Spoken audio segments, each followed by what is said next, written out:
आपकी सियासत किधर खड़ी है और आपको हुकूमत आप कर सकते हैं या आप नहीं कर सकते। हमने इस वक्त पंजाब असम्बली और खैबर पख्तूनख्वा असम्बली तहलील कर रहे हैं जुमे को इंशाअल्लाह। और इस वक्त मैं ये समझता हूँ नून लीग को और पीडीएम की बाकी जमातों को भागना नहीं चाहिए। मैदान भी हाज़िर है, घोड़ा भी हाज़िर है, आइए मुकाबला करें। कभी आप इलेक्शन कमीशन को आगे कर देते हैं, जी हमारे पास वोटर लिस्टें नहीं है, वो आ जाता है वहाँ से। इलेक्शन कमीशन का आइन में लिखा हुआ है कि आपने जब भी इलेक्शन का मौका आएगा आप तैयार होंगे। अगर आप तैयार नहीं हैं इस्तीफा दे घर जाएं। कभी कोई आ जाता है कि ये इलेक्शन रोक लें, कभी हमें फलाने से सिफारिशें आ रही हैं, ये इलेक्शन ना कराएं, कभी फलाने से आ रही हैं इलेक्शन ना कराएं। आखिर आप लोगों के पास जाने से खौफजदा क्यों हैं?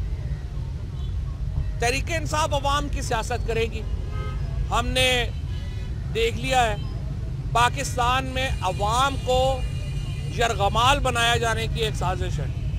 पाकिस्तान में कोशिश ये है कि हमारे इदारों के चंद लोग आपस में बंद कमरों में बैठ गए और अवाम के मुस्तकबिल के फैसले कर दें। ये पाकिस्तान में होता आ रहा है। पर अब ये मजीद पाकिस्तान में इस वक्त 66% आबादी 28 साल से कम की है। इंटरनेट का एक्सेस है उनके पास।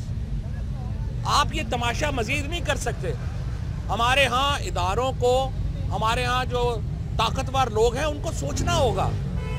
ये आपने जब 1970 में हमने अवाम की फैसले को तस्लीम नहीं किया, नुकसान पाकिस्तान को भुगतना पड़ा।